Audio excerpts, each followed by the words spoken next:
Bienvenue à tous pour notre webinaire qui va être sur les contrôles du régulateur et puis les dispositifs LCBFT. Nous allons, je dirais, ce webinaire va durer 1h30, de 18h à 19h30. Trois grands points vont être présentés. Toute la partie sanctions ACPR. Deuxième point, tout ce qui est autour des améliorations opérationnelles.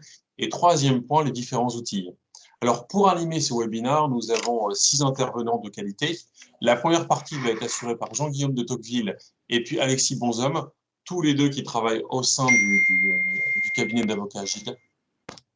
Nous allons sur cette deuxième partie intervenir sur la partie opérationnelle et cette partie va être animée par M. Badre Oualadi et Mme Béatrice Bonmichel. Et concernant la troisième partie en lien avec les outils, Charlotte Godin et Bachir El Charvi vont intervenir à ce moment-là. Jean-Guillaume et Alexis, je vous propose maintenant d'intervenir, s'il vous plaît, et de présenter cette partie 1.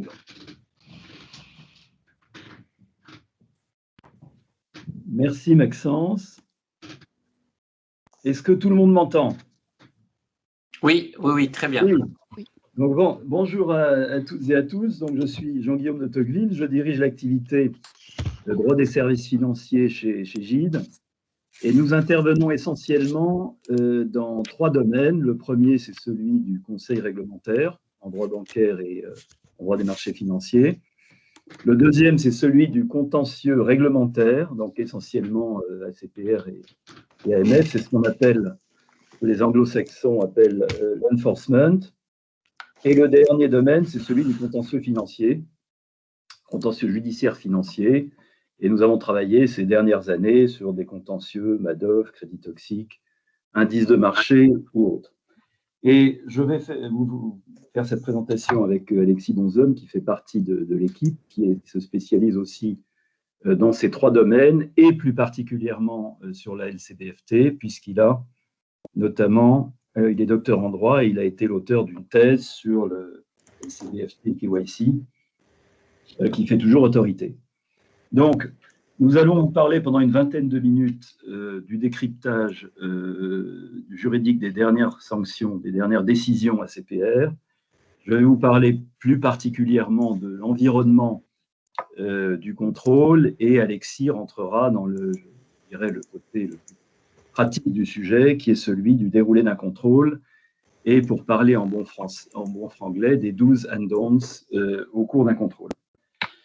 Alors, pourquoi partir des 2 dernières décisions de la Commission des sanctions de décembre 2020 pour 2 raisons.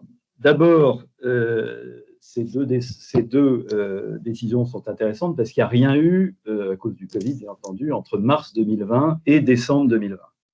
Donc, il y a eu ces 2 dernières décisions du mois de décembre, du coup, qui revêtent un intérêt plus important.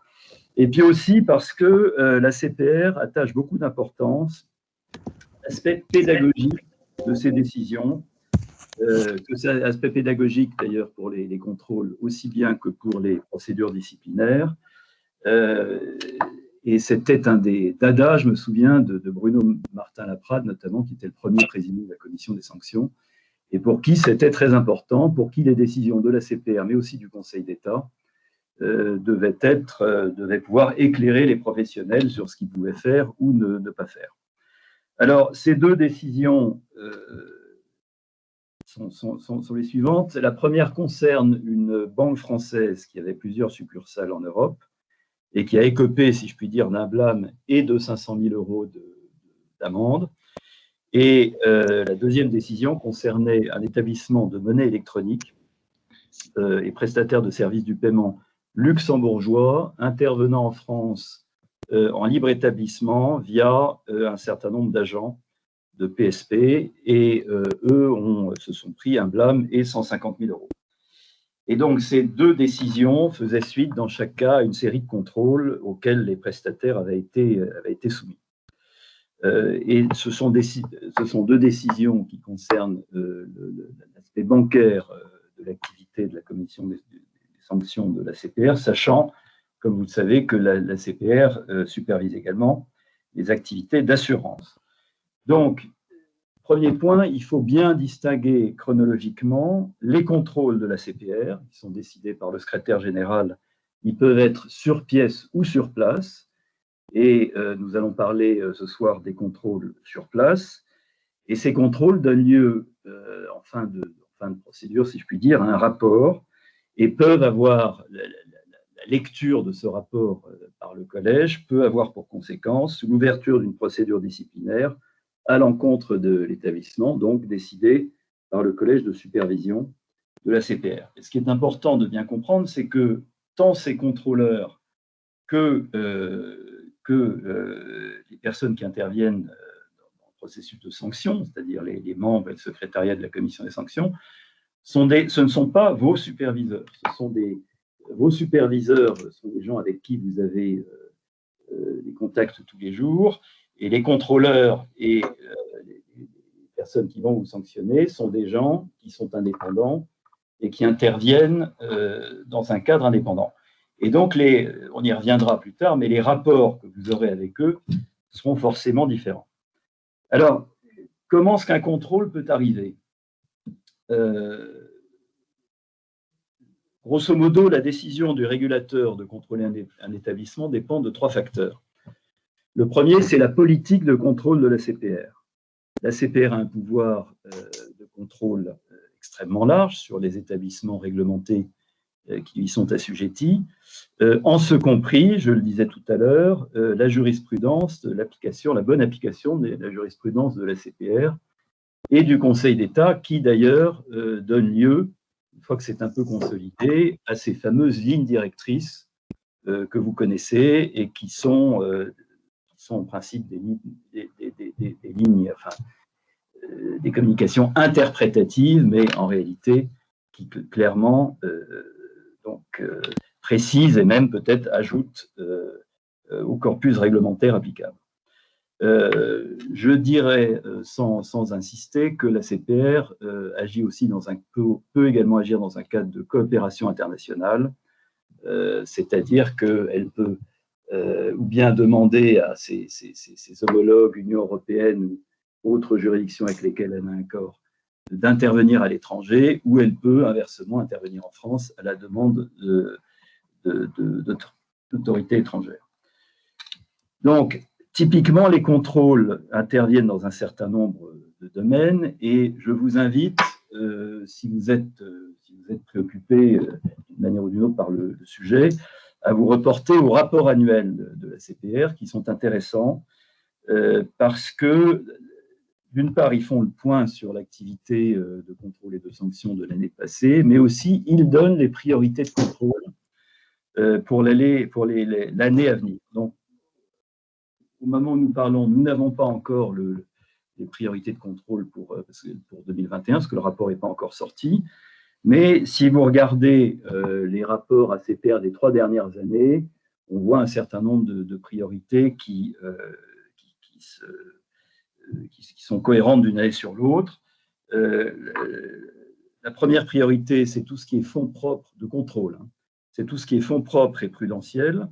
Bon, là, vous avez notamment pour les grands établissements de crédit une compétence jointe avec la BCE. Vous avez des sujets de protection de la clientèle, notamment en matière assurantielle, protection des assurés.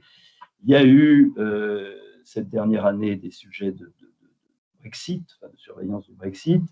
Il y a, et on y reviendra, c'est très important, tous les sujets LCBFT et gel des avoirs.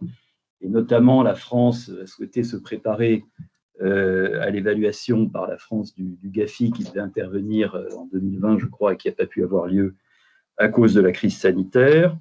Et puis, vous avez tout ce qui est risque émergent, digitalisation, cyber, innovation financière, etc.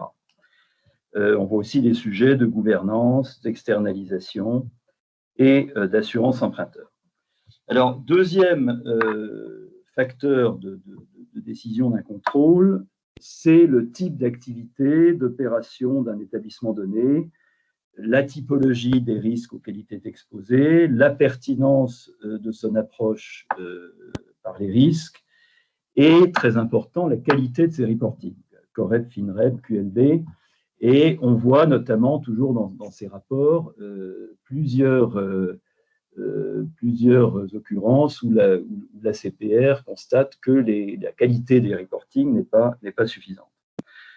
Troisième raison d'un contrôle, ça peut être justement l'historique des précédents contrôles et les suites qui ont été données par l'établissement en matière de remédiation au vu de la lettre de suite qui a fait suite à ce contrôle ou bien éventuellement à la lettre de mise en demeure. Et c'était notamment le cas des deux décisions dont nous parlons de décembre dernier. Pour la banque, c'est la première décision, les contrôles qui avaient précédé ont été des circonstances aggravantes, plutôt aggravantes, parce que il y a donc eu plusieurs contrôles et la CPR a constaté que même s'il y avait eu certaines actions de remédiation, ce qui avait été demandé n'avait pas été complètement remédié. En revanche, pour l'établissement de monnaie électronique, ça a été plutôt une circonstance atténuante, car ils ont remédié très rapidement à ce qui leur était demandé dans la lettre de suite du premier contrôle. Deuxième point, très rapidement, quels sont les contrôles susceptibles de déboucher sur une procédure disciplinaire? Alors, bien entendu, tous les contrôles ne débouchent pas en pratique sur une procédure disciplinaire. Il s'agit essentiellement, vous le savez, des contrôles relatifs à la LCBFT, au gel des avoirs. Il y a aussi tout ce qui est, c'était le cas des deux décisions de décembre dernier, il y a aussi tout ce qui est protection de la clientèle. Il y a eu un moment des contrôles de droit au compte pour les clientèles fragiles. Voilà. Et autre point important, c'est que lorsque vous avez un rapport de contrôle qui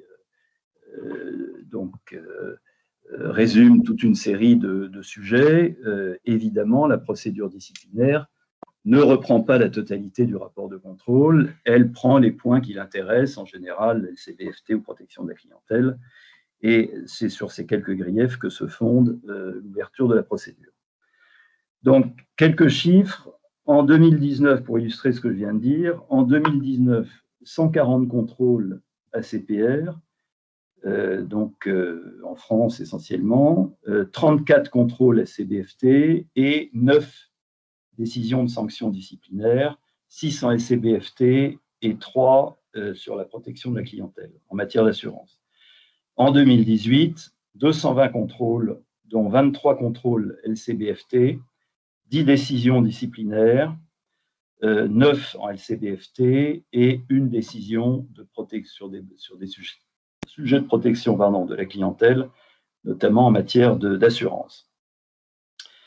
Voilà, donc, quels sont les griefs qui reviennent classiquement au cours de ces contrôles? En fait, c'est quasi systématiquement les mêmes, que ce soit les contrôles ou la procédure disciplinaire qui suit. C'était le cas donc de nos deux décisions de décembre. Vous avez d'abord tout ce qui est classification des risques et procédure interne. Ça, je dirais, c'est le cadre un petit peu réglementaire LCBFT. Vous avez les sujets de connaissance de la clientèle et de vigilance constante. Dispositif de détection des opérations atypiques, ça c'est toute la qualité de vos outils IT. On en parlera un peu plus tard dans cette conversation. Le traitement des personnes politiquement exposées, les examens renforcés, etc. Et le dernier point, et non le moindre, c'est les déclarations de soupçons. Ça, c'est très important. Et puis, en général, à ces trois thèmes matières, se rajoute quasi systématiquement une critique du contrôle interne, puisque si vous avez des griefs sur les sujets dont je viens de parler, c'est que votre contrôle interne n'a pas été suffisamment efficace. Alors, quid des griefs procéduraux? Il y en a toujours dans certaines défenses. Là, je suis en matière disciplinaire, hein, un certain nombre. Ils sont plutôt moins efficaces maintenant, car la poursuite, après avoir subi quelques revers sur le sujet, maintenant est très prudente sur le plan procédural. Et je pense notamment à une fameuse décision établissement A, il y a quelques années, où nous avions réussi à faire annuler toute une partie du contrôle qui était intervenu sur les succursales offshore de l'établissement, parce que la CPR n'avait pas conclu de convention avec le régulateur de ces juridictions offshore. Bon, ce sont des choses qui n'arrivent plus maintenant. Un mot sur ce que vous risquez, en fait, si vous passez en procédure disciplinaire en termes de sanctions. Bon, administrativement, c'est quasi systématiquement un blâme. Les sanctions pécuniaires sont un éventail très large, puisque ça va de 10 000 € à 50 millions d'euros. Il y a eu, donc, par souci de parité, il y a eu une banque qui a été condamnée à 50 millions sur des sujets de LCBFT et une compagnie d'assurance qui a été condamnée également à 50 millions sur des sujets de compte en déshérence. Habituellement, c'est plutôt entre 500 000 et 10 millions. Il n'y a pas de tarif grief, pas grief, comme par exemple en matière de concurrence, c'est en général une appréciation globale. Donc, sont pris en compte la gravité des griefs retenus, bien entendu, le chiffre d'affaires et les possibilités financières de l'établissement, et très important, on y reviendra, les mesures de remédiation mises en œuvre. Les dirigeants, quid des dirigeants personnes physiques, ils peuvent être aussi en principe condamnés, c'est rarissime. Personnellement, je ne l'ai jamais vu. La décision en général est publiée. Et en fait, comme vous le savez aussi, il n'y a pas en matière disciplinaire de décision en général de relax comme au pénal. On se bat en réalité sur le quantum de la sanction, étant précisé que sous l'influence de nos amis anglo-saxons, le quantum des sanctions est plutôt sur la période en hausse. Voilà, donc la gestion d'une procédure disciplinaire, ça a un coût, clairement, en matière de temps et d'énergie des collaborateurs, en matière financière, en matière réputationnelle, et donc il faut éviter de passer en procédure disciplinaire, et le meilleur moyen de l'éviter, c'est de se défendre le plus sérieusement et le plus professionnellement possible au moment du contrôle. Et notamment en matière de contrôle LCBFT, il faut toujours, lorsqu'on se défend sur un contrôle, garder à l'idée qu'on peut passer en procédure disciplinaire, et donc il faut faire attention à ne pas, dans la défense du contrôle, préempter d'éventuels arguments qui pourraient être développés par la suite en matière de procédure disciplinaire. Donc il y a un équilibre à trouver dans ces procédures de contrôle, et je laisse la parole à Alexis qui va rentrer sur les aspects plus pratiques du déroulement d'un contrôle. Voilà, donc on peut passer, donc oui, sur les slides, donc, pardon, est-ce qu'on peut revenir une seconde en arrière, s'il vous plaît? Encore? Voilà, donc là non, pardon, excusez-moi. Voilà, la suivante, s'il vous plaît. Voilà, donc là on y arrive, bon, c'est pas grave. Je passe la parole à Alexis sur les aspects pratiques du contrôle. Merci, bonjour à tous. Alors, il faut juste passer à la slide suivante encore, non, dans l'autre sens. Voilà, c'est parfait. Donc, là, nous allons voir maintenant plus en détail le déroulement de la procédure de contrôle. Alors, tout d'abord, il faut savoir que l'ACPR a publié une charte de contrôle, une charte de conduite des missions de contrôle qui détermine les obligations et les droits de la mission de contrôle et de l'établissement dans le cadre de ces procédures de contrôle. Donc, c'est un document qui est vraiment intéressant, qu'il convient de lire et d'analyser avant toute procédure de contrôle. En tant que telle, la procédure démarre par une information préalable de l'établissement qui est réalisée par le chef de mission. Donc, ce n'est pas une visite surprise ou une enquête, il y a un droit de l'établissement à obtenir une information préalable du lancement d'une procédure de contrôle. Concrètement, après cette information préalable, la mission de contrôle va organiser une réunion de présentation avec l'établissement, à laquelle devront participer les dirigeants de l'établissement, au cours de laquelle la mission de contrôle présentera les grandes étapes du contrôle, avec ses différentes attentes, et surtout pour détailler le processus du contrôle, notamment les différents entretiens préliminaires qu'elle souhaite réaliser, les différentes visites des implantations et toute l'étape d'élaboration du rapport de contrôle. Alors, il est important à ce stade, si ça n'a pas été déjà fait précédemment, d'obtenir communication de la lettre de mission qui est signée par le secrétaire général et qui définit le périmètre d'intervention de la mission de contrôle, pour permettre à l'établissement de bien s'assurer que les contrôles qui sont réalisés sont bien réalisés dans le périmètre qui a été défini à l'origine. Ensuite, on passe à la phase de contrôle en tant que telle, pour laquelle la mission de contrôle et les inspecteurs disposent de prérogatives extrêmement larges. Elles ont bien évidemment accès aux locaux de l'établissement, que ce soit de l'établissement en lui-même, mais également ses filiales et ses succursales en France, dans l'Union européenne ou dans des pays tiers s'il y a des accords de coopération. Elle peut obtenir communication de tout document et renseignement. Elle a accès au système informatique de l'établissement en lecture seule et non pas en écriture. Et elle peut demander tout entretien qu'elle juge utile. Alors, les contrôleurs, dans ce cadre, sont soumis à différentes obligations. Ils ont notamment l'obligation de tenir compte des contraintes d'exploitation de l'établissement. Par la mission de contrôle et ses demandes, la mission de contrôle ne doit pas perturber outre mesure le fonctionnement normal de l'établissement. Et les contrôleurs doivent également agir avec courtoisie. Alors, c'est toujours le cas, mais il faut, comme le disait Jean-Guillaume, garder en tête que les contrôleurs, dans le cadre de procédures sur place, ne sont pas vos superviseurs et vos contrôleurs dans le cadre du contrôle permanent, et que le rapport de contrôle va appuyer sur les points qui font mal.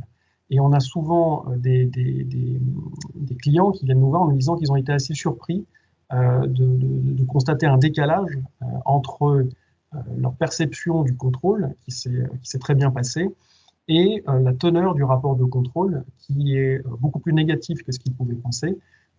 Et donc, voilà, il faut vraiment faire attention parce que on peut avoir un rapport de contrôle qui se passe bien et une mission de contrôle qui se passe bien et un rapport de contrôle qui va être plus négatif que prévu. Après cette phase de contrôle au sein de l'établissement en tant que tel, qui peut durer entre 4 et 6 mois, la mission de contrôle va procéder à l'élaboration du rapport de contrôle. Il y a différentes sous-phases. Elle va envoyer d'abord à l'établissement un avant-projet de rapport de contrôle sur lequel l'établissement pourra faire ses observations, à la fois pour relever des erreurs factuelles, mais aussi pour développer certains arguments ou divergences de vue par rapport au constat de la mission de contrôle. Tout cela est un préalable à la réunion de restitution des constats, au cours de laquelle la mission de contrôle va restituer oralement les constats et au cours de laquelle l'établissement pourra apporter ces différentes observations aux constats qui ont été apportés, cette fois-ci oralement. Sur la base de ces éléments, la mission de contrôle va élaborer un projet de rapport de contrôle qu'elle va adresser à l'établissement. C'est ce qu'on appelle dans la pratique le tableau à 3 colonnes. Vous avez dans la colonne de gauche le rapport de contrôle en tant que tel. Dans la colonne du milieu, c'est la colonne réservée aux observations de l'établissement. Et c'est ici que l'établissement va mettre par écrit l'ensemble de ces observations, factuelles ou juridiques. Et puis dans la colonne de droite, vous aurez les observations de la mission de contrôle qui peut répondre aux observations de l'établissement. L'ensemble forme le rapport de contrôle définitif qui va être adressé à l'établissement et au secrétaire général qui, avec le collège de surveillance, décidera des suites à donner au contrôle et notamment décidera s'il y a lieu à une procédure disciplinaire. Alors, on peut passer à la phase suivante. On va voir maintenant quels sont les conseils que l'on peut vous donner. Alexis, oui, je me permets d'intervenir, il vous reste une toute petite minute, s'il vous plaît. 1 minute, d'accord.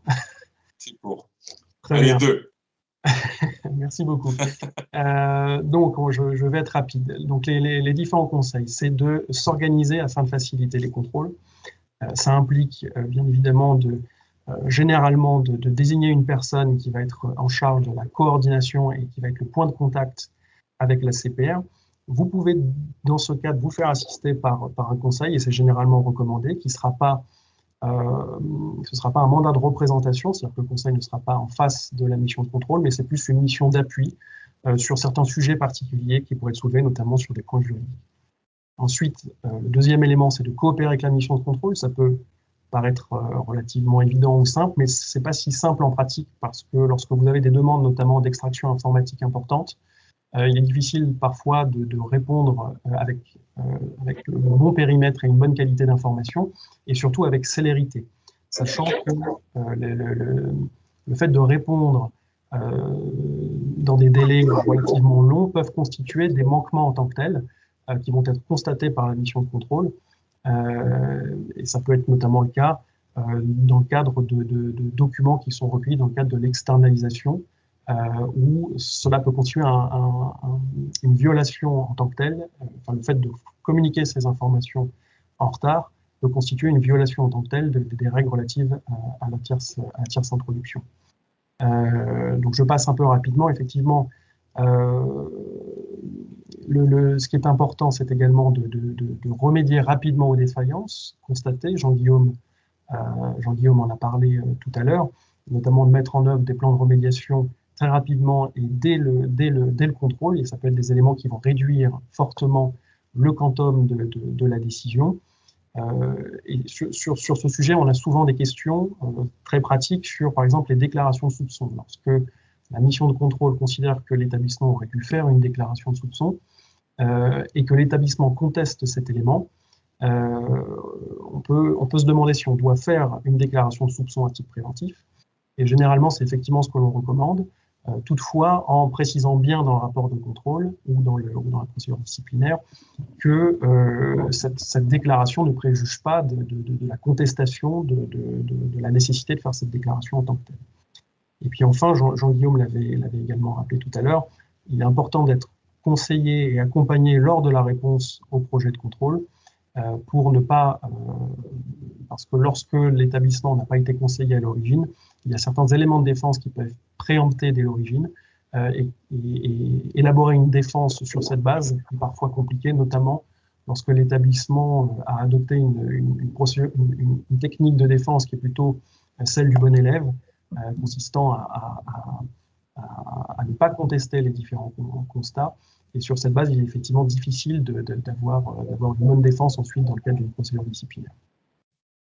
Alexis, merci beaucoup.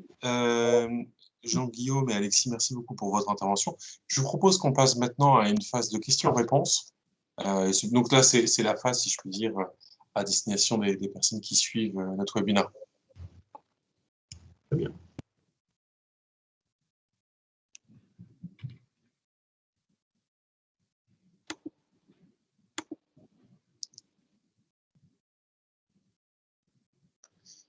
Alors, bon, rebonjour à tous. Peut-être auriez-vous des questions à poser à nos intervenants?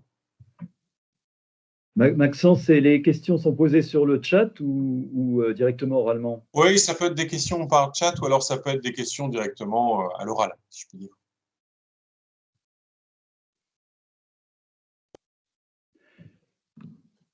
Bon, on peut peut-être les concentrer sur la fin, du coup, sur la fin de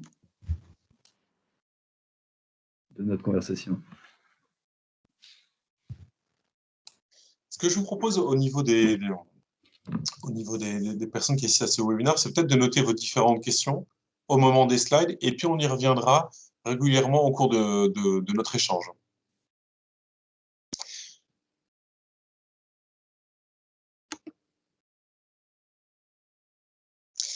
Alors, nous passons maintenant sur la partie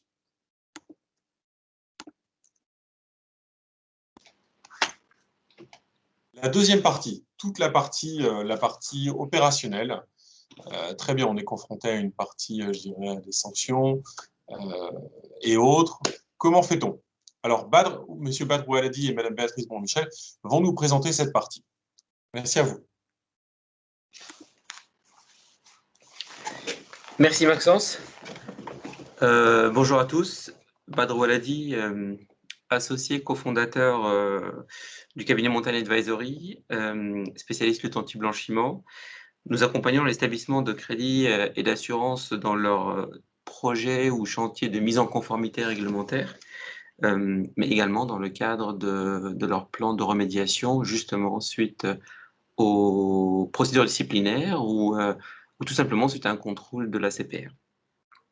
Je remercie Jean-Guillaume et Alexis pour leur intervention et effectivement à la lecture des dernières décisions de sanctions et plus généralement des dernières décisions publiées ces dernières années, on arrive à une certitude qui est celle que l'approche par les risques est vraiment au cœur des dispositifs de lutte anti-blanchiment.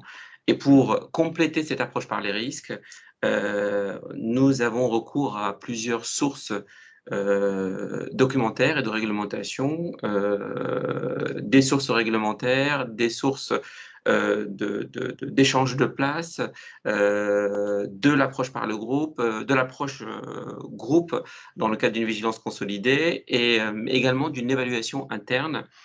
Et puis, ce qu'on a constaté aussi à la lecture de la dernière décision de sanction, c'est que lorsque l'établissement décide de coter une activité, une typologie d'opération dans un niveau de risque quelconque, il ne peut pas aller à l'encontre de ce qui est prévu par les textes réglementaires et essayer de son propre chef de réduire le niveau de risque qui pourrait être perçu autrement soit par les autorités, soit au niveau national, au niveau européen et au niveau international. Et on a vu dans la décision de sanction qu'il y a eu des renvois soit vers des publications du GAFI ou vers des publications de la Commission européenne ou voire même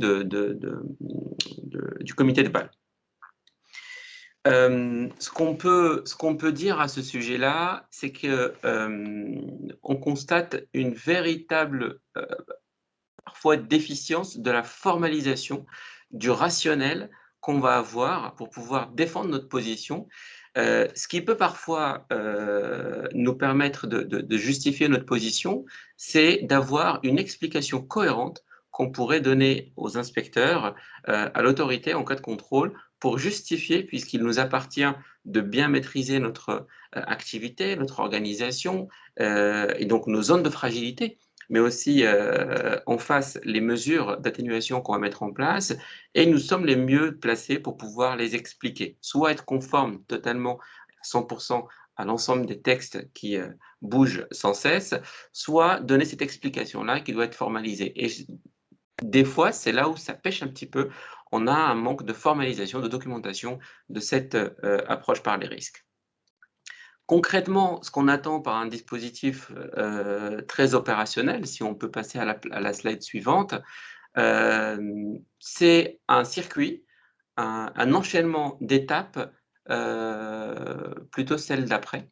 Alors ça, c'est effectivement les différentes sources de réglementation qu'on peut avoir pour pouvoir alimenter notre dispositif et notre approche par les risques. Et puis justement, dans cet environnement basé sur une approche par les risques, on va commencer par le point clé, le point d'entrée du client, à savoir l'identification du client. L'identification du client, toute la partie KYC à l'entrée en relation, selon l'approche par les risques, selon la classification, en s'appuyant sur les outils de cotation des risques qui vont tenir compte, bien entendu, des fameux 5 axes, l'axe client, l'axe produit, l'axe canaux de distribution, l'axe zone géographique et l'axe opération, tout au long de la relation d'affaires, et puis le cas particulier de la requalification des clients occasionnels en relation d'affaires.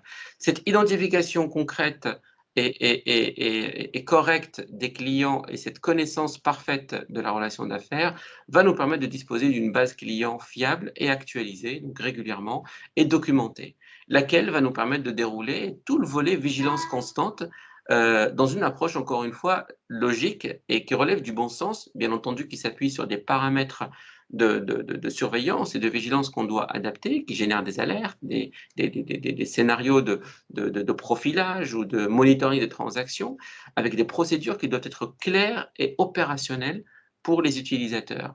Des procédures peuvent effectivement parfois contenir les explications des textes réglementaires, des reprises de la partie réglementation qui est applicable, mais le plus important, c'est de traduire de manière très opérationnelle ces procédures aux utilisateurs. Des fois, lorsqu'on a des procédures qui ne sont pas très opérationnelles, même si on a une reprise presque parfaite des obligations réglementaires, eh bien, les opérationnels se retrouvent démunis face aux opérations, face au quotidien, et peuvent manquer de réflexe ou de vigilance à l'égard des transactions. Donc, tout ce dispositif-là de vigilance qui s'appuie sur la base client qui est fiable, sur des procédures opérationnelles, sur des outils correctement paramétrés et régulièrement ajustés et paramétrés, donne lieu à des alertes pertinentes. L'inverse donnera lieu à des alertes qui ne vont pas être pertinentes et donc par conséquent qui vont générer soit beaucoup d'alertes et donc une systématisation du classement de l'archivage de ces alertes-là, soit absolument pas d'alerte ou peu d'alertes et le cas échéant, ça peut être un indicateur pour les inspecteurs pour aller voir le niveau de paramétrage. Donc le niveau d'alerte ou le nombre d'alertes pertinentes qui est généré s'appuie essentiellement sur ces deux critères, à savoir la fiabilité des données de la base client, mais aussi la qualité du paramétrage et des procédures qui ont été mises en place. Bien entendu, dès lors qu'on a des alertes pertinentes, cela va nous permettre de nous orienter le cas échéant vers les diligences, à savoir d'examen renforcé, qui nécessite une certaine réactivité, puisque dans le cas des examens renforcés, on est tenu d'investiguer un peu plus la transaction, la relation d'affaires, et d'aller vers le client pour lui demander, le cas échéant, des justificatifs. Ce n'est pas systématique. Parfois, la simple lecture des relevés des transactions ou du dossier physique ou du recoupage d'une information qu'on peut avoir par ailleurs, l'opération, en tout cas, peut nous paraître très claire, très cohérente au regard du profil du client, et il n'est pas nécessaire de contacter le client. Dans la majorité des cas, on va le contacter pour demander des justificatifs probants. Lorsque nous n'avons pas de justificatif, vous l'avez vu à travers la décision de sanction, certainement, on ne peut pas avancer au régulateur un argument qui vise à dire qu'on est toujours en attente, et cela dure depuis plusieurs mois. Hein. Il y a des cas où, depuis plus d'1 an, que le client se manifeste pour nous communiquer les justificatifs. Là, c'est clair, on a des renvois vers des articles qui nous incitent, ou en tout cas qui nous somment de procéder directement à la déclaration de soupçon parce qu'on n'arrive pas à obtenir des justificatifs auprès du client. Oui. Nous avons juste une question, si on peut juste y répondre. Alors, la question, c'est est-ce que la CPR contrôle uniquement les banques et assurances ou tous les acteurs soumis à la LCBFT, type notaire, professionnel, immobilier et autres? Alors, non, il ne rentre pas dans le périmètre, je parle sous le contrôle de Jean-Guillaume, il n'entre pas dans le périmètre de supervision de la CPR. Ils vont relever directement, je suppose, du procureur. Badr, Oui, en oui. fait, les notaires, les avocats, les huissiers, etc., dépendent de leur ordre pour être Oui. contrôlés et sanctionnés. C'est ça. En revanche, et sur les autres acteurs du secteur non financier, ils sont contrôlés par la Commission nationale des sanctions. OK. Exactement, ta réponse est tout à fait exacte, Bader. En fait, la CPR ne contrôle que les établissements qui sont soumis à sa supervision, c'est-à-dire les établissements réglementés, banques, entreprises d'investissement, PSP, EME, etc. Voilà, bureau de change. Voilà, changeur manuel, agent. Les agents, effectivement, auxquels on peut faire appel, y compris les IOBSP, auprès de qui on peut externaliser tout ou partie d'une activité de distribution, par exemple. Oui, tout à fait. Oui. Donc l'examen renforcé doit donner lieu à une identification des vraies opérations atypiques qui, elles, feront l'objet d'une déclaration de soupçon. Le passage entre examen renforcé et identification d'opérations atypiques doit faire l'objet d'une vigilance à l'égard des délais de traitement, des délais d'instruction des dossiers. Et donc là, on a par exemple des indicateurs qu'on peut avoir ou qu'on doit avoir dans les reportings à communiquer aux instances de gouvernance pour permettre de mettre ces dispositifs-là sous tension. On a parlé tout à l'heure du rôle des fonctions d'audit. Effectivement, c'est un rôle très important pour pouvoir compléter, en tout cas sécuriser les dispositifs. Béatrice en parlera plus en détail. Donc, l'examen renforcé nous permettra d'avoir une identification des opérations atypiques, laquelle donnera lieu à une déclaration de soupçon, toujours avec cette logique de monitoring des délais, une formalisation, une pertinence avec un esprit de synthèse. Je répète à chaque fois cette anecdote, ou en tout cas cet échange qu'on a eu très cordial avec notre correspondant Tracfin, puisque quand j'occupais des fonctions de direction de la conformité, j'avais institutionnalisé une relation, une réunion régulière, annuelle avec Tracfin pour avoir un feedback sur la qualité de nos déclarations de soupçons. Et un jour, notre correspondant nous a dit que nous représentons pour eux, donc pour les investigateurs de Tracfin, les analystes de Tracfin, des apporteurs d'affaires.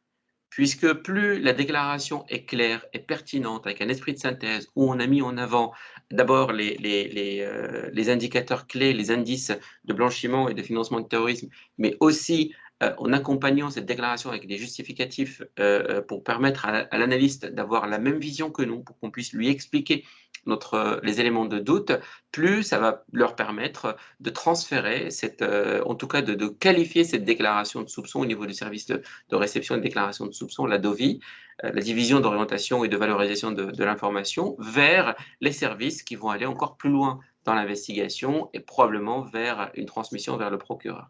Et donc, une fois qu'on a réalisé cette déclaration de soupçon, donc délai de traitement, pertinence, contenu, circuit de validation, on l'a vu dans des décisions de sanctions précédentes où, à cause des circuits de validation, on rallongeait les délais, eh bien, arrive l'arbitrage quant au maintien ou pas de la relation d'affaires.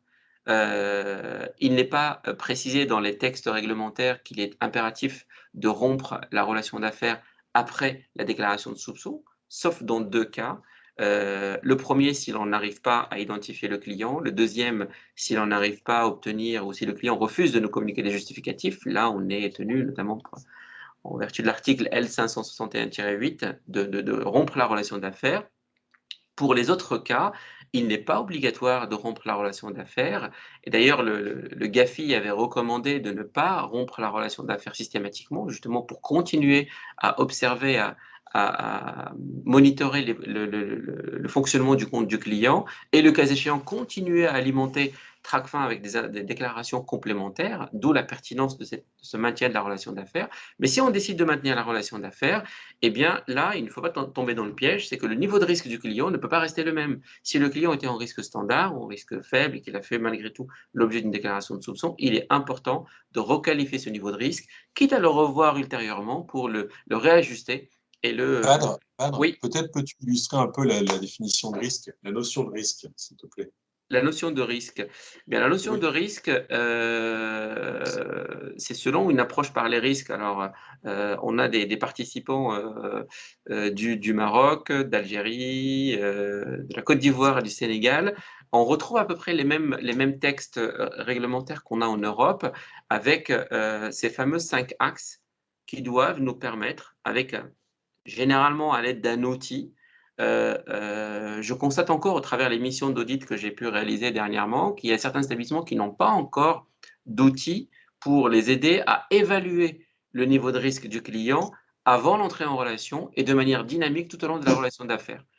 Cette classification par les risques qui va nous donner un score de risque de client, un peu comme le score de risque de crédit, pour permettre de mettre en face les diligences adéquates, adaptées en fonction du niveau de risque. Cet outil-là de profilage ou de scoring de risque doit s'appuyer sur les 5 axes. Quels sont les critères portés par le client? Est-il résident fiscalement sur place ou pas? Est-il personne politiquement exposée ou pas? A-t-il fait l'objet d'une déclaration de soupçon? On peut intégrer d'autres critères de type personne physique, personne morale, segment client, si on a une particularité, une exposition particulière par rapport à des segments clients particuliers. On peut ajouter aussi l'ancienneté de la relation d'affaires. Chaque établissement va établir sa propre classification par les risques selon sa propre typologie de clientèle. Ça, c'est les axes clients. Ensuite, on va avoir un axe produit. Quels sont les produits auxquels ce client a souscrit? Et en fonction du niveau de criticité ou niveau de risque porté par le produit, on va faire une combinaison. Par exemple, on peut avoir un client qui, selon les critères portés par le client, peut avoir un risque élevé, potentiellement, mais s'il souscrit à un produit qui est très faible ou faible, eh bien, la combinaison des deux va faire que la relation va être en risque faible, par exemple, ou en risque standard. Tout cela, bien entendu, doit être formalisé. Quand j'ai parlé tout à l'heure de formalisation de documentation, pour chacun des critères, si on doit attribuer un niveau de risque, on doit donner dans notre note méthodologique par les risques, par exemple, que ce critère-là, il est au niveau de risque élevé parce que c'est un critère réglementaire et voici la référence. Il est au niveau de risque standard parce qu'il n'y a pas de texte qui s'y oppose. Il est au niveau de risque faible parce qu'on peut, selon tel ou tel texte, le mettre en risque faible. Ainsi de suite, on va mettre les 5 axes. On va ajouter donc les produits et services, les canaux de distribution. Un client dont l'entrée en relation a été faite en face à face va représenter moins de risques qu'un client dont l'entrée en relation a été faite à distance, par exemple, ou via un tiers introducteur. Si on a plusieurs tiers introducteurs, on peut affecter une cotation risque particulière selon le tiers. Si le tiers, par exemple, n'a pas réussi un contrôle, qu'on a fait dans le cadre des PS2E, on peut augmenter le niveau de risque des clients qui proviennent de ce tiers-là avant d'aller vers une rupture de la relation avec ce tiers, par exemple, ce tiers introducteur, ainsi de suite.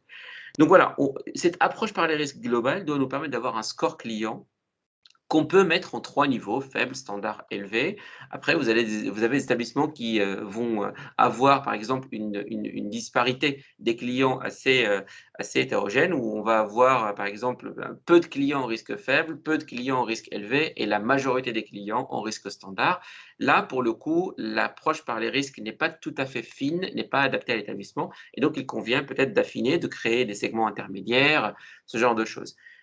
Donc là, c'est vraiment une transposition opérationnelle. Les régulateurs, les inspecteurs apprécient beaucoup l'effort qui va être fait par l'établissement pour pouvoir démontrer qu'on a personnalisé l'approche par les risques en tenant compte de l'ensemble des textes réglementaires pour pouvoir aboutir à ce scoring de risque. Sinon, il n'y a pas d'approche par les risques, hein, et on est dans une approche par les seuils. Bien, donc tout ce dispositif-là, d'une manière générale, s'appuie sur 3 composantes clés qui sont les hommes, les outils et les process. Les hommes, niveau de qualification et niveau de compétence, on a vu une dernière publication de la CPR qui évoque ces 2 vertus cardinales. Les outils, le niveau de paramétrage qui doit être régulièrement actualisé. On l'a vu avec la crise du Covid où le fonctionnement des comptes clients a forcément changé. Et donc, quand le fonctionnement des comptes clients a changé par rapport à la période, eh bien, de fait, les scénarios de surveillance qui sont implémentés ne sont plus adaptés et donc deviennent obsolètes.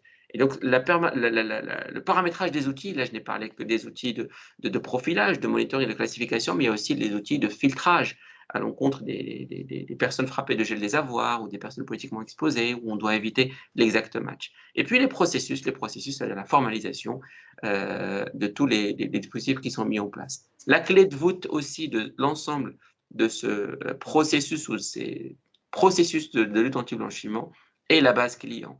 Avec une base client qui est fiable, actualisée, documentée, tout peut tenir la route. Dès lors que la base client n'est pas fiable, eh bien, tous les dispositifs qu'on va superposer ne serviront pas à grand-chose. Donc, voilà ce que j'avais à dire sur la partie donc, processus lutte anti-blanchiment. Et puis, sur la partie décision des sanctions, on l'a vu, l'aboutissement d'un processus de lutte anti-blanchiment, c'est bien évidemment d'abord la vigilance, bien entendu, pour essayer d'éviter l'utilisation du système financier à des fins de blanchiment de capitaux. Mais pour nos établissements, c'est de porter à la connaissance de Tracfin l'information quant à une opération atypique ou un comportement atypique ou un client atypique ou une bande organisée, une filière de blanchiment. Voilà. Merci. Badr. Peut-être merci pour ton intervention. Peut-être une question pour Béatrice. On a une question concernant le nouvel arrêté du 6 janvier 2021 relatif au dispositif de contrôle interne en matière de LCBFT. Béatrice, peut-être as-tu connaissance de ce nouveau dispositif du 6 janvier 2021 ? Bien sûr. Et comment la CPR va-t-elle se comporter vis-à-vis des banques, assurances et autres, établissements de crédit ? Bien sûr. Alors, l'arrêté, maintenant, effectivement, commence à être pas mal connu, on va dire, des différents établissements. Peut-être, Badr, tu veux ajouter un mot par rapport au dispositif, justement, que tu as évoqué. Quel est peut-être le gap par rapport avec cet arrêté et même si le gap, honnêtement, est relativement faible, et ce que tu as pu présenter comme dispositif. Tu veux en dire un mot ou alors, on est effectivement, mais vraiment très rapidement, pour ne pas empiéter sur la partie audit, je sais qu'elle est très attendue aussi. On est globalement dans du renforcement, on est dans de la transposition de la 5e et 6e directive bientôt en matière de lutte anti-blanchiment. Les 2 mots-clés, c'est le renforcement de l'approche par les risques, le renforcement des diligences à l'égard des personnes qui pourraient être frappées de gel des avoirs, donc avec tout ce qui en découle en termes de système. J'ai vu une question sur est-ce qu'il y a une obligation d'automatisation. De plus en plus, on voit des textes qui parlent d'automatisation. Dans les publications ou lors des conférences réalisées avec l'ACPR, il a été clairement évoqué l'automatisation, l'utilisation des outils à des fins de lutte anti-blanchiment. Et aujourd'hui, de plus en plus, on ne voit pas comment faire sans les outils. qu'il s'agisse de LSI, de petits établissements ou de grands établissements, puisqu'avec les outils Excel ou les vérifications ponctuelles qui peuvent être réalisées, il y a un risque opérationnel majeur. Et surtout, le jour où on a un contrôle du régulateur, eh bien, on va avoir un challenge de taille pour pouvoir justifier tous les dispositifs qui ont été mis en place. Ok. Alors, l'arrêté aussi était quand même attendu depuis quelque temps parce que avec toutes les évolutions qu'il y a pu y avoir sur le code monétaire et financier, le fameux arrêté du 3 novembre 2014 finissait in fine par être d'abord un petit peu obsolète quelque part, et puis c'est un petit peu comme s'il était dans un vêtement trop petit pour lui, c'est-à-dire qu'il y a tellement maintenant quelque part d'importance sur ce sujet et d'exigences réglementaires qu'il était tout à fait justifié qu'il ait un arrêté quelque part spécifique, voilà, beaucoup plus détaillé que ce qu'on a pu avoir dans le cadre de l'arrêté du 3 novembre 2014, et puis un arrêté qui soit en phase avec le code monétaire et financier. Voilà. Donc il y a déjà un aspect à la fois pratique, et puis pour être vraiment conforme et faciliter justement la conformité par rapport aux enjeux contrôle interne du dispositif LCBFT. Voilà, même si donc dans le contenu, c'est pas une révolution, voilà, les points tels que les a abordés Badre, bien évidemment, sont tout à fait dans l'esprit de cet arrêté. Du coup, on va peut-être passer, comme l'heure tourne et que Badre a été très complet sur justement les enjeux des dispositifs et la partie organisationnelle. On va peut-être passer directement donc à la partie de l'audit, de la démarche de l'audit interne.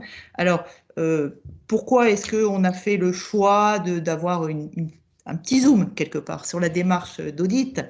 Eh bien, tout simplement parce qu'il est quand même préférable que ce soit l'audit interne qui détecte les dysfonctionnements avant que ce soit bien évidemment le superviseur qui le fasse.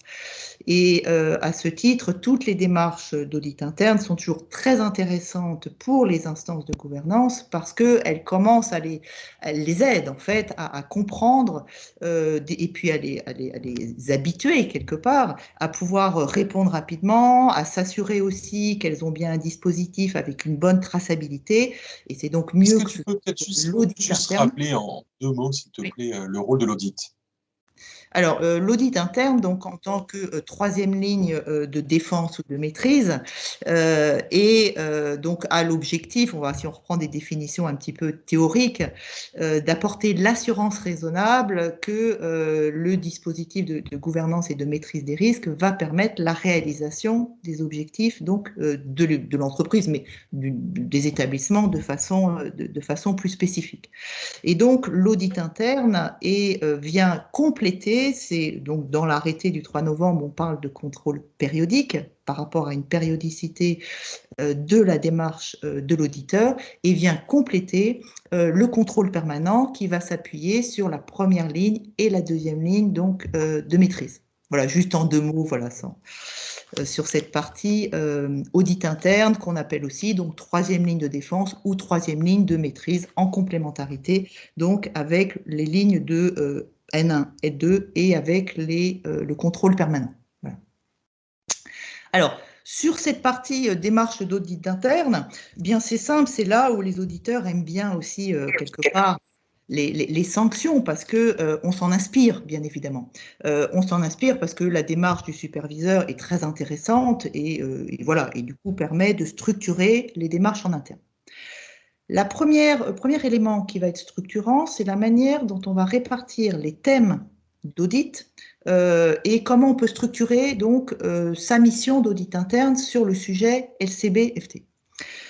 La façon, quelque part, la plus simple de la structurer, c'est tout simplement de faire un petit peu comme fait le superviseur, c'est-à-dire de partir des grands thèmes de la réglementation et de le faire comme l'a fait Badre précédemment.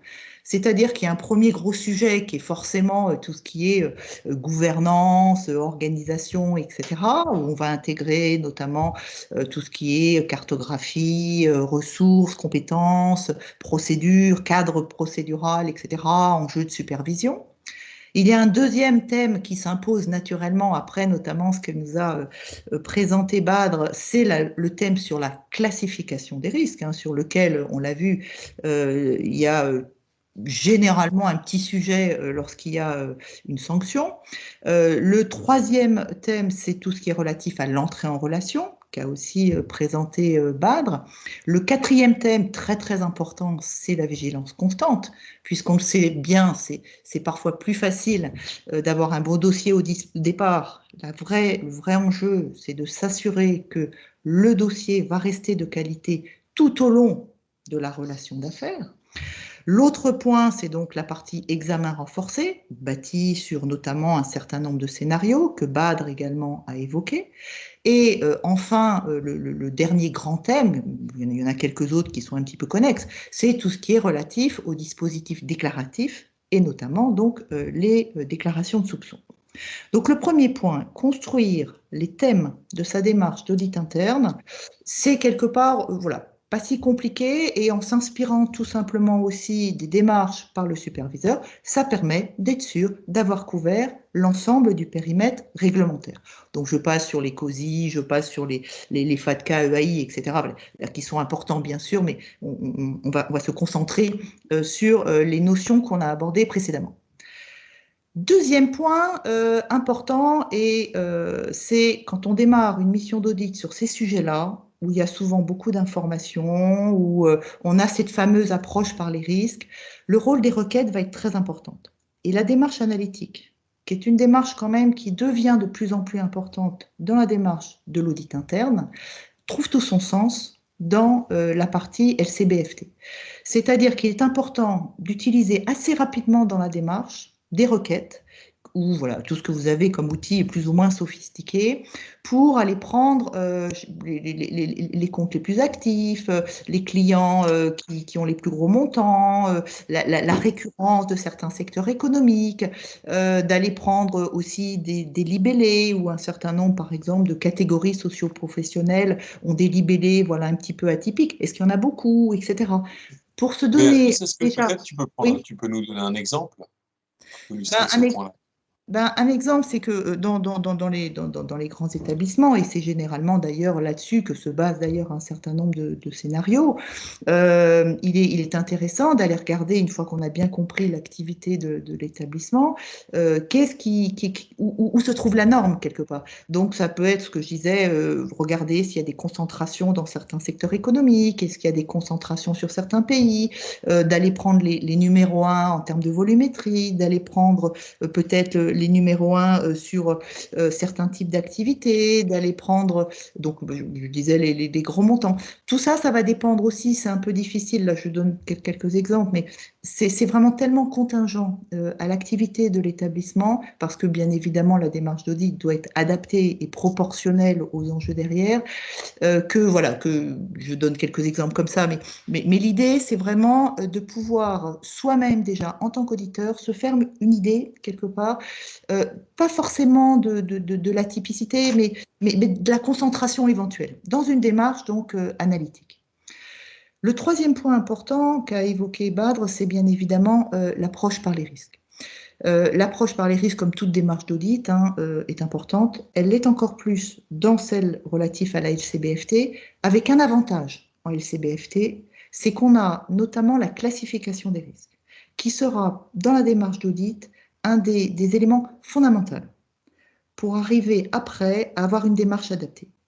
Et donc, quand on va parler notamment de facteurs de risque, les facteurs de risque de l'activité par rapport à la LCBFT, c'est en toute logique ce qu'on va retrouver dans la classification des risques. Et c'est pourquoi, tel que l'a présenté notamment Badre, quand on réalise une mission d'audit, un des premiers documents qu'on va aller regarder, quelque part, une fois qu'on a compris l'activité, c'est la classification des risques, pour s'assurer qu'elle est bien en phase avec, d'une part, l'activité de l'établissement, mais aussi sa stratégie, bien sûr. Et être sûr que la manière dont elle est construite, la manière dont elle identifie les circuits de distribution, la clientèle, etc., c'est bien pertinent par rapport à l'ensemble du périmètre. Et donc, ce n'est pas surprenant que cette classification des risques fasse l'objet parfois de griefs, parce que c'est le cœur du sujet. Oui. Il va te rester une petite minute et après on passera sur la partie outils. Et du coup, je vais pouvoir aller rapide, parce qu'une fois qu'on a vu l'enjeu de la classification des risques, on arrive naturellement aux échantillons. La construction d'un échantillon pour l'auditeur est un point fondamental. L'échantillon aujourd'hui, et on le voit bien dans les différentes sanctions, ce n'est pas une question de volumétrie. Il suffit de un ou deux dossiers qui sont incomplets, mais qui sont significatifs en termes de risque pour que ce soit inadmissible, quelque part. Et donc, la construction des échantillons va se baser notamment sur la classification des risques. Et parce que, par définition, la classification des risques correspond aux facteurs de risque de l'activité et de l'établissement. Avant-dernier point, la cartographie des risques. La cartographie des risques à ne pas confondre avec la classification des risques. La cartographie des risques et le contrôle permanent sont sans doute pas les premiers éléments à les regarder tant qu'on n'a pas compris l'activité et ses facteurs de risque. Parce que sinon, ça ne va pas parler, enfin, savoir si les contrôles sont bons, pas bons, etc. Enfin, dans l'absolu, ça ne va pas donner beaucoup d'informations. En revanche, une fois qu'on a une bonne compréhension de l'activité, de la classification des risques et de quelques autres éléments, alors oui, on peut commencer à s'intéresser à la cartographie des risques et également aux enjeux, après, bien évidemment, de contrôle permanent. Et enfin, c'est en général le sujet avec lequel on commence et avec lequel on termine, c'est tout ce qui est gouvernance et tout ce qui est adéquation des effectifs, compétences, etc. Au début de mission, on est incapable de dire s'il y a assez d'effectifs, si les gens sont compétents, etc. D'abord, est-ce que c'est grave? Voilà. Donc, on ne peut répondre à cette question qu'à la fin, en fait, de la démarche d'audit, enfin, à la fin de la prise de connaissance, quelque part, où on pourra, du coup, s'intéresser de manière plus précise à ces enjeux de ressources et d'organisation. Est-ce que l'organisation est adaptée par rapport à tous les éléments qu'on aurait pu appréhender précédemment dans cette phase de prise de connaissance de la démarche d'audit. Voilà. Béatrice, une fois merci beaucoup Béatrice et Badr. Et une fois qu'on est arrivé là, la question qui se pose, c'est à quels outils on a recours? Juste une question que se posent certains participants, c'est qu'effectivement, il y aura une rediffusion de notre intervention, de l'intervention. Donc, vous pourrez revisionner la vidéo. Donc maintenant, on a la chance d'avoir Charlotte et Bachir qui vont nous présenter les différents outils conformité. On a parlé d'un certain nombre de points. On arrive dans la partie dure et outils. À vous de jouer. Oui, la partie 2. Bonsoir à tous. Donc, je m'appelle Charlotte. Je suis. On peut passer à la slide suivante. S'il vous plaît, Maxence. Bon, voilà, Charlotte. Super, merci. Donc, bonsoir à tous. Je m'appelle Charlotte. Je suis la fondatrice d'un cabinet de conseil tout petit, rien à voir avec le cabinet de Badr, qui s'appelle Conformément Vôtre, qui existe depuis 2011 et qui a vocation à accompagner les entreprises sur les problématiques de compliance et principalement sur la lutte anti-blanchiment. Et en 2018, je me suis dit qu'il était temps de créer une deuxième entreprise parce que je dormais un peu trop la nuit. Et donc, j'ai eu l'idée de créer AML Factory, qui est une RegTech qui aide les entreprises à mieux lutter contre le blanchiment et le financement du terrorisme. Maxence, je vais vous demander de passer à la slide suivante, s'il vous plaît. Alors, les enjeux que nous, on a identifiés, je ne sais pas si vous connaissez ces chiffres, mais ils sont assez impressionnants. En 2019, vous, institution financière européenne, vous avez dépensé 117 milliards d'euros pour faire face à vos obligations anti-blanchiment. En fonction de la taille de votre entreprise, il y a bien sûr des écarts, mais en moyenne, ça fait 3,3 millions par entreprise. C'est quand même assez conséquent. Il a été aussi démontré que chacun de vos ETP perd 8,5% de son temps de travail à cause de la charge administrative liée à l'AML. Donc, ça fait quand même 25 secondes, 1 minute 25 secondes toutes les 10 minutes. Pas mal. Et malgré tout, eh bien, vous continuez à vous faire sévèrement sanctionner avec des sanctions qui montent jusqu'à 9 chiffres. Il paraît qu'on n'a pas cité des noms, donc je ne citerai pas de noms. Mais notamment à l'étranger, il y a quand même beaucoup de sanctions en Europe qui tombent à 9 chiffres. Et donc, la question qu'on s'est posée, c'est pourquoi, malgré toutes ces dépenses, malgré toute cette énergie, toutes ces ressources que vous y consacrez, les sanctions sont-elles toujours aussi sévères? Est-ce qu'on peut passer à la slide suivante, s'il vous plaît? Ce que nous, on en a compris, ce qu'on a identifié et analysé, c'est qu'il existe encore aujourd'hui une décorrélation entre ce que dit la réglementation, donc ce que contrôle le régulateur et ce sur quoi se base le régulateur pour sanctionner, ce qui est écrit, décrit et formalisé dans vos normes internes, et ce qui est déployé au niveau de vos outils et de vos process opérationnels. Ce qui fait que, puisque tout ça est un peu décorrélé, il y a des grandes difficultés de pilotage parce que vous manquez d'indicateurs fiables et de la qualité de données dont parlait justement Badr un peu plus tôt, mais aussi une difficulté d'affiner votre politique de conformité en la matière. Et donc, la question qu'il se pose, en passant à la slide suivante, s'il vous plaît, c'est est-il possible de réconcilier ces trois prismes? Eh bien, la réponse, à notre sens, c'est oui. Slide suivante. Oui, en tout cas, c'est ce qu'on a souhaité faire avec AML Factory et on a créé le premier AML Officer augmenté du marché. Je vais vous faire l'affront et je m'en excuse par avance de vous rappeler ce que c'est un AML Officer, mais c'est important de comprendre ce que c'est pour comprendre ce que fait notre plateforme. D'abord, le premier rôle d'un AML Officer, c'est d'être capable d'établir un diagnostic du niveau de conformité de la structure. Ça, c'est notre module diagnosticien qui est en charge de ça et qui, comme l'a très justement fait remarquer Béatrice, nous sommes partis des grandes thématiques de la réglementation et notamment du QLB établi par la CPR et de ces 7 thématiques principales pour définir une matrice de contrôle de 800 questions, donc 800 points de contrôle qui nous permet aujourd'hui en 20 secondes d'établir le niveau de conformité d'une structure à ses obligations réglementaires. Et ce diagnosticien, il sous-tend toute notre plateforme puisqu'on a modélisé toute la réglementation, tous les process, tous les référentiels qui permettent ensuite de pouvoir être déployés d'un point de vue opérationnel dans nos autres modules.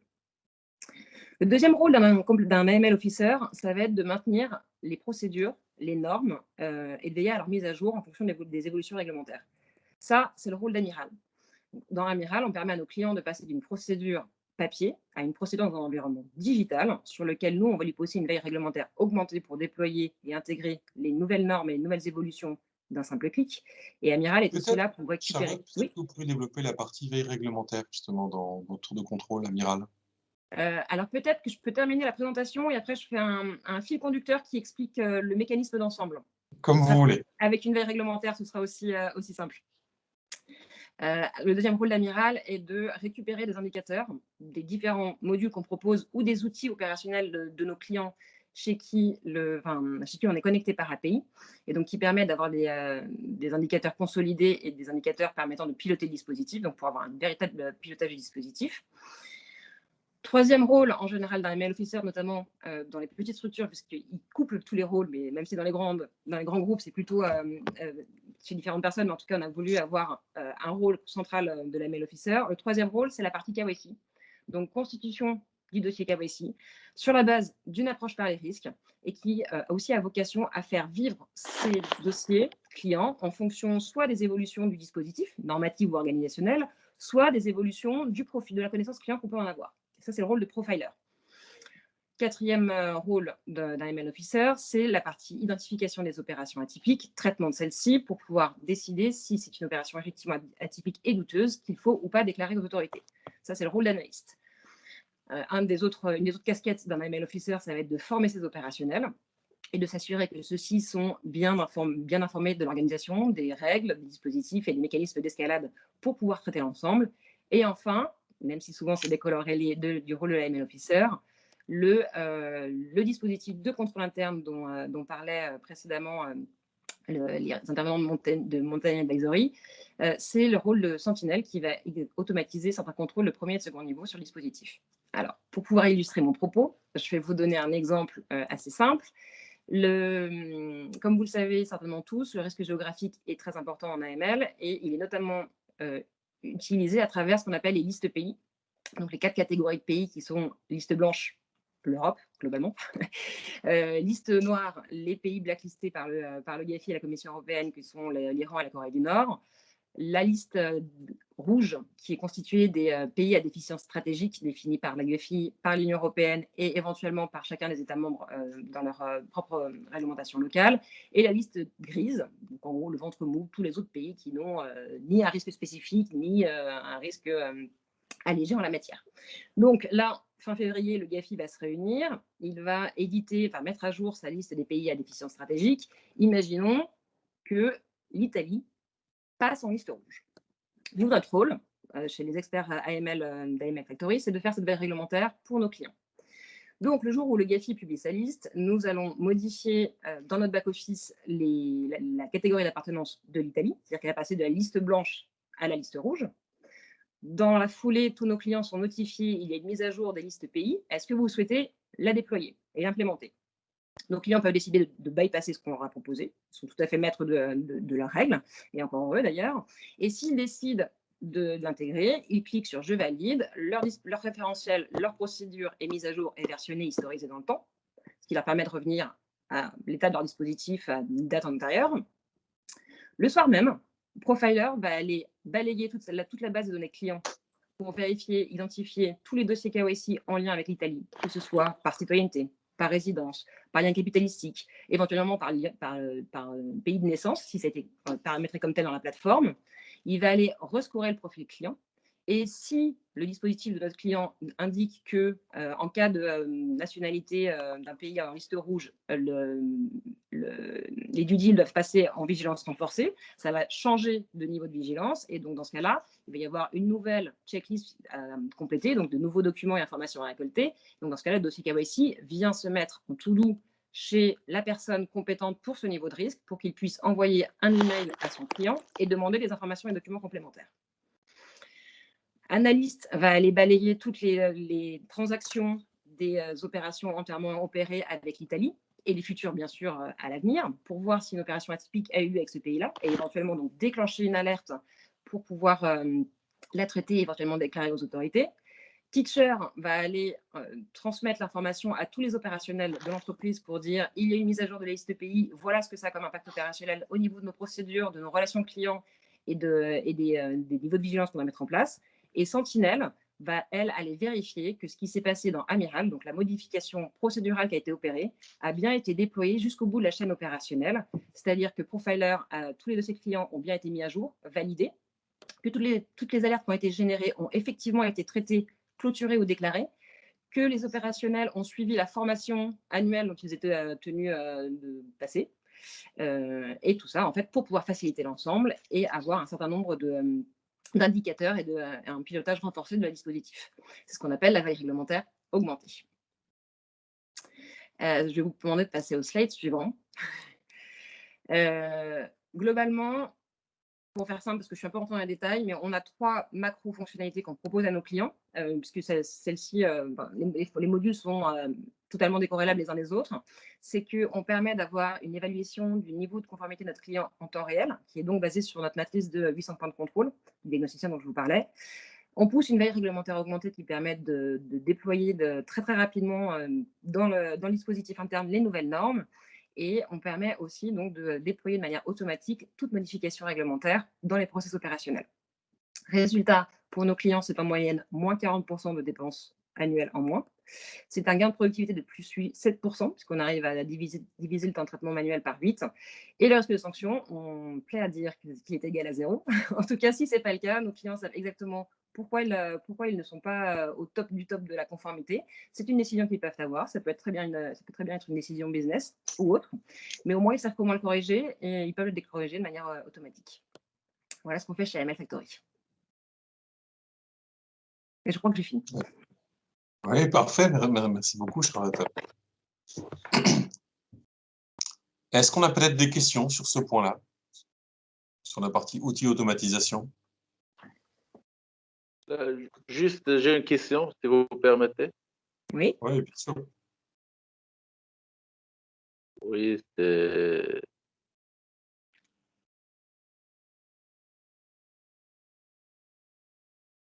Oui, c'est Monsieur Mohamed Al-Arbaoui. Je suis expert en évaluation, financement et transmission d'entreprise de l'Université Paris-Dauphine. Je suis actuellement au Maroc. Cette partie, je voudrais savoir si en synthèse, quelles sont les 3 clés de cette partie-là? Les 3 clés. Pardon, je n'ai pas compris votre question, excusez-moi. Oui, en synthèse, quels sont les 3 éléments clés pour synthétiser? Qu'il faut retenir sur AML Factory, c'est ces 3-là, oui. Les 3 derniers que je vous ai donnés. L'évaluation du niveau de conformité en temps réel, la veille réglementaire augmentée et l'automatisation du déploiement des processus opérationnels, en synthèse. D'accord, merci. Je vous en prie. Merci, monsieur, pour votre question. Je vous propose qu'on passe à Bachir, de Global Expert Consulting, qui va également nous présenter la partie outils. Parfait. Bachir, bonjour à tous. Bonjour, merci Maxence. Donc, je suis Bachir El Garbi, je suis partenaire du cabinet GEC, donc en charge du bureau de Paris. Donc, on est présent, on est présent en Afrique et à Paris. Donc, on est une soixantaine de consultants. On travaille essentiellement dans le secteur financier, essentiellement pour des banques, et nous, on les accompagne sur des problématiques opérationnelles, système d'information, procédures, efficacité opérationnelle, conformité, etc.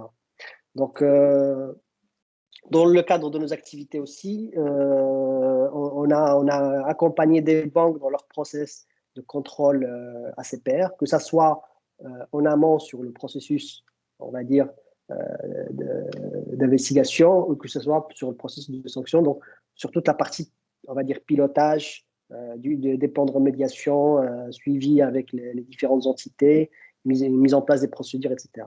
Dans le cadre de nos activités aussi, et c'est l'objectif ou l'objet de la présentation d'aujourd'hui, nous présenter une des solutions qu'on propose à nos clients, hein, donc, qui est la solution de RPA. Donc, c'est quoi la RPA? C'est la robotisation des processus métiers.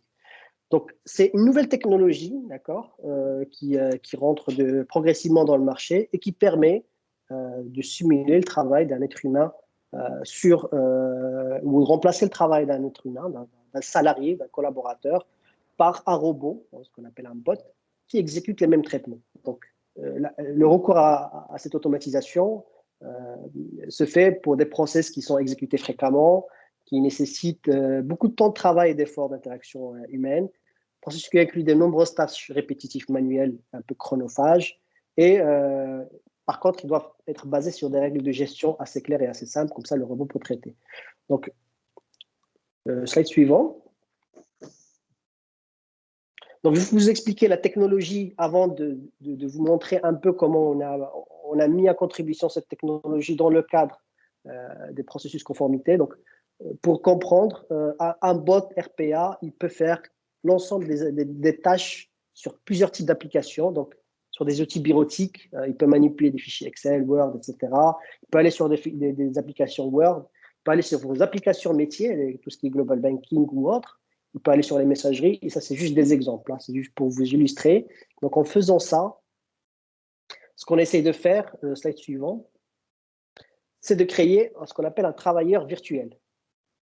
Donc, aujourd'hui, on est face à des problématiques. Donc, on a deux types de problématiques. Problématiques opérationnelles, donc des disparités quantitatives et qualitatives dans l'exécution des tâches. Les processus sont souvent décorrélés entre ce qui est formalisé et ce qui est exécuté.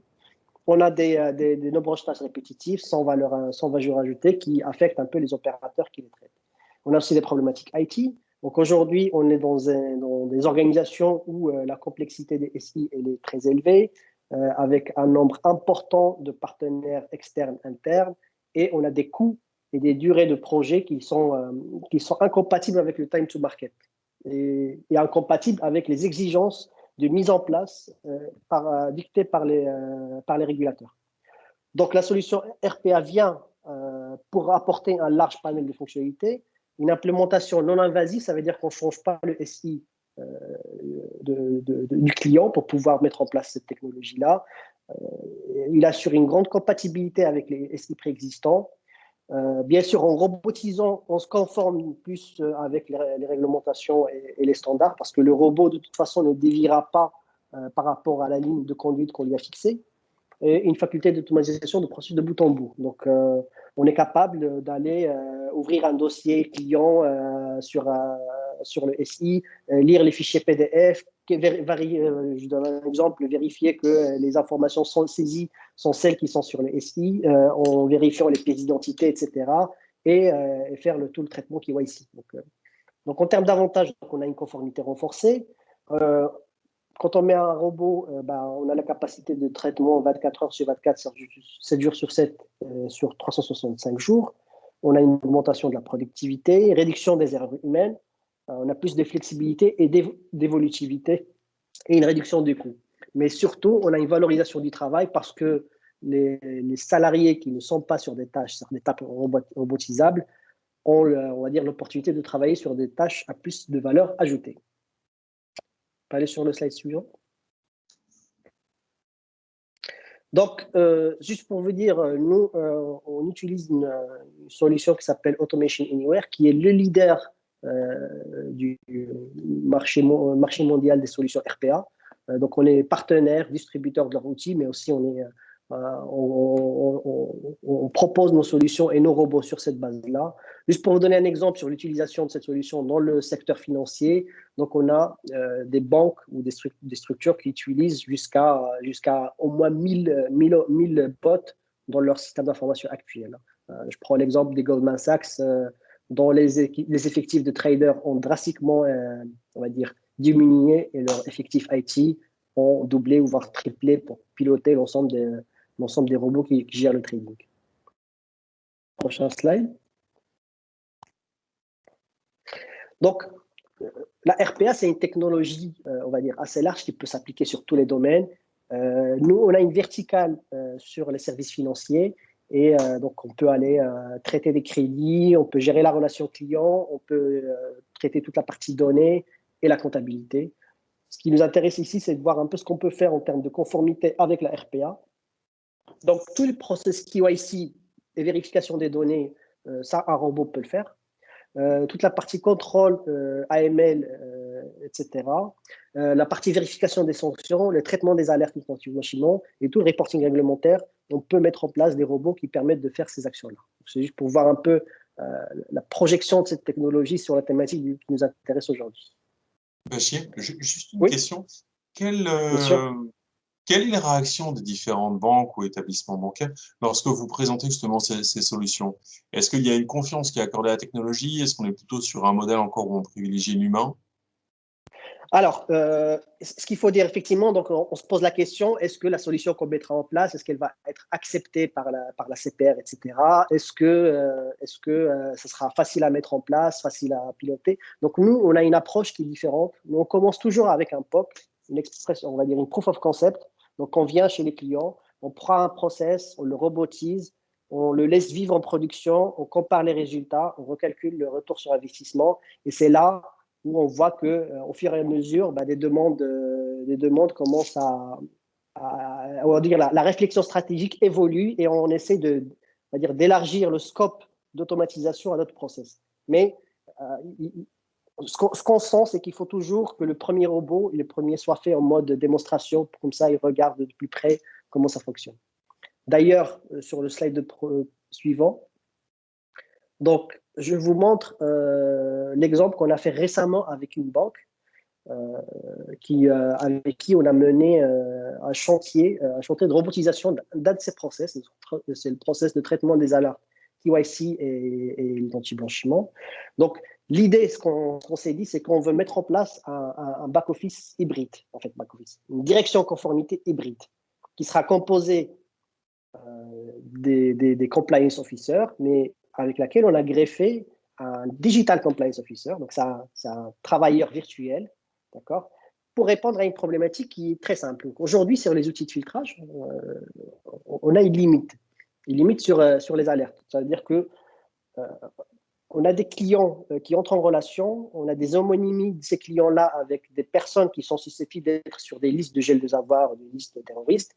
Et vu la nature de leur clientèle, la plupart des cas détectés sont des homonymes. On ne peut pas aller vers plus d'affinage parce qu'on va aller se diriger vers l'exact match qui est prohibé par le régulateur.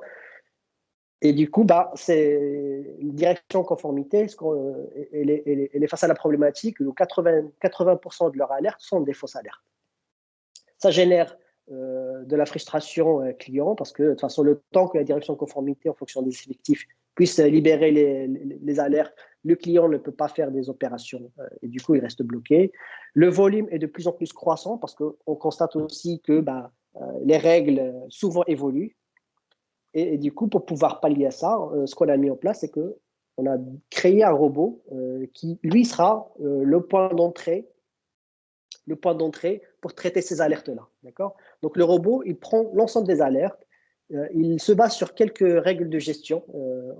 On est parti sur des règles de gestion les plus safe, justement pour pouvoir lever ces alertes-là. Donc, on s'est dit, s'il y a des différences entre les lieux de naissance, les dates de naissance et le sexe, on peut considérer que c'est une fausse alerte.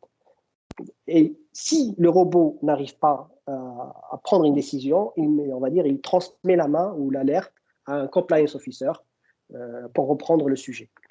Donc, on l'a fait sur un périmètre, vous voyez bien, très restreint, juste pour montrer l'impact de cette robotisation sur leur activité. Prochain slide. Oui, Bachir, donc on a vraiment une complémentarité entre l'intervention justement de l'outil, enfin ou de ces technologies, plus l'intervention humaine, ce qui permet in fine d'avoir quelque chose Exactement. L'objectif, c'est de créer des directions. Exactement. L'objectif, c'est de créer des directions hybrides. Donc, où l'humain, il reste, il est revalorisé parce que s'il ne traite pas des alertes, on va dire des fausses alertes, il va se concentrer sur des alertes où il y a plus de valeur ajoutée, plus d'investigation, en tout cas plus de travail de réflexion et plus d'efforts cognitifs, ce qu'on demande à un être humain. Voilà. Donc, juste pour vous illustrer un peu le fonctionnement, pourquoi on dit que c'est un vrai travailleur digital? Parce que le robot, au début de journée, il va ouvrir une session sur l'outil de filtrage, d'accord? Il va chercher ses alertes, il va les prendre une par une, il va récupérer les données du client, il va récupérer là où il y a eu on va dire, un match avec une personne sur une liste de jeux des avoirs, une liste de terroristes, etc. Il va comparer sur la base de 3 infos et s'il y a un moyen de lever l'alerte, il va la lever. Sinon, il va préparer un mail qui va l'adresser à un compliance officer pour dire reprenez la main, moi j'ai pu faire cette partie du travail et le reste, c'est à vous de prendre parce que je n'ai pas les éléments pour me permettre de prendre la décision. Donc l'idée, effectivement, c'est qu'au fur et à mesure, on affine les alertes pour qu'on ait un taux de traitement par le robot assez élevé. Donc aujourd'hui, si on va sur le slide d'après, donc ce qu'on compare, c'est qu'un être humain, en tout cas un opérateur humain, il passe 5 minutes par alerte, d'accord? Sachant qu'il ne peut pas dédier plus que 50% de son temps pour le travail à des tâches répétitives et qu'il ne peut pas dépasser 8 heures par jour. Et en comparaison, le robot, il prend 1 minute 50 pour traiter une alerte, d'accord? Et du coup, on peut le mobiliser 24 heures sur 24, 7 jours sur 7, toute l'année. Même le soir du Nouvel An. C'est pratique quand même. Même le soir du Nouvel An, il n'y a pas de grève, il n'y a pas de congé maladie. Tout. Parfait. En termes de ROI, qu'on a calculé uniquement sur ce petit process, hein, c'est vraiment un tout petit périmètre on va dire de l'activité de la direction conformité. C'était notre point d'entrée qui maintenant nous ouvre le chemin pour pouvoir robotiser notre process. Donc, ce qu'on constate, c'est que sur une année, on est capable, sur ce process-là, on robotise 760 heures, qui correspond à presque 6 mois d'un travail d'un compliance officer. Donc, ça génère presque une économie sur les heures de travail par an de 19 000 € et une productivité supplémentaire de 15 000 € parce que 80% de la charge qu'on robotise, elle est dédiée à faire autre chose. D'accord? Et donc, du coup, rien que sur ce process-là, on dégage 14 000 € presque d'économie annuelle moyenne. Merci, Bachir. Alors, nous avons quasiment terminé notre webinaire. Est-ce que vous avez, pour votre partie, je dirais, est-ce que vous avez encore des points à ajouter? Bachir, est-ce que c'est bon pour vous? Pour moi, oui. Maintenant, il y avait des questions, je pense, en termes sur la RPA. Donc, la première question, c'était est-ce que le POC est gratuit? Oui, le POC est gratuit, mais il faudra qu'on voit sur quel périmètre, etc. Donc, ça doit être vraiment un POC sur un périmètre bien maîtrisé. En moyenne, on pourra avoir des discussions, si vous voulez, plus tard. Pour le traitement des alertes AML, opérations suspectes ou inhabituelles, comment le bot pourra traiter ces alertes qui doivent faire l'objet d'investigations qui nécessitent l'intervention de l'IMA. Donc, ce que j'ai expliqué dans le cadre de la présentation, c'est que si le robot a tous les éléments pour prendre une décision, il prend une décision. S'il n'a pas les éléments, il transmet un compliance officer par mail, donc pour lui dire tel type d'alerte ou tel numéro d'alerte nécessite un travail d'investigation supplémentaire. Merci. Est-ce qu'on a Voilà, d'autres? Oui. Est-ce qu'on a d'autres questions ou est-ce que vous souhaitez encore intervenir? Il y avait c'est Jean-Guillaume à l'appareil. Il y avait une question sur l'accompagnement des banques lorsqu'elles acceptent des virements provenant d'échanges en crypto-monnaie. Donc peut-être 2 points. D'abord, tout ce qui provient de plateformes européennes ou américaines, normalement, c'est réglementé. Ça, c'est le premier point. Et le deuxième point, c'est à partir du moment où l'établissement souhaiterait faire de la conversion de crypto en monnaie fiat ou inversement, à ce moment-là, il faut depuis peu d'ailleurs, il faut enregistrer un programme de l'activité à l'AMF en France. Voilà ce qu'on peut dire. Je ne sais pas, Alexis, si tu veux ajouter quelque chose. Bon, sur ce point, c'est très clair. Ok. Voilà, moi, me semble-t-il, pas d'autres questions sur ma liste. Jean-Guillaume, merci beaucoup. Merci. Si je peux me permettre, je vais demander à Badr de faire un petit témoignage sur le bot qu'on a déployé parce qu'il a vu en conditions réelles. Et c'était lui le commanditaire de ce bot. Donc, s'il peut faire un petit mot, s'il peut faire un petit témoignage rapide. Oui, effectivement, je peux confirmer que dans le cadre de cette première idée un peu pas folle, mais qui avait quand même un rationnel derrière, c'était de libérer du temps plutôt pour de la vraie valeur ajoutée pour les compliance officers ou pour les analystes. On avait travaillé ensemble avec Bachir sur ce POC-là. Nous, en expertise métier, et lui avec ses équipes, ses ingénieurs qui ont pu reproduire à l'identique les travaux réalisés par les analystes financiers lorsque cela était vraiment accessible à une décision qui s'appuie sur des facteurs clairement définis dans les bases clients, d'où la nécessité d'avoir une base client qui soit fiable. Effectivement, ce bot-là nous a permis de rationaliser le temps de travail. Ce temps de travail ne s'est pas traduit, ou en tout cas sa rationalisation ne s'est pas traduite par la réduction des effectifs. Bien au contraire, les effectifs sont restés là et ont permis de continuer, en tout cas, d'être déployés par ailleurs, ce qu'on n'est jamais suffisant. Hein. Vous posez la question à tous les directeurs de la conformité, ils vous diront tous qu'ils ne sont jamais en effectif complet. Il y a toujours besoin de rajouter, de renforcer.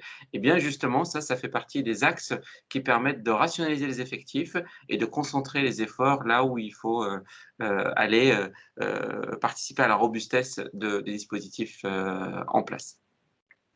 De même, je pense aussi, Charlotte pourra le préciser, avec l'ensemble de ces outils, l'objectif n'est pas de réduire les effectifs, mais plutôt d'alléger la charge de travail pour pouvoir se concentrer sur l'essentiel et pouvoir justement renforcer les dispositifs existants.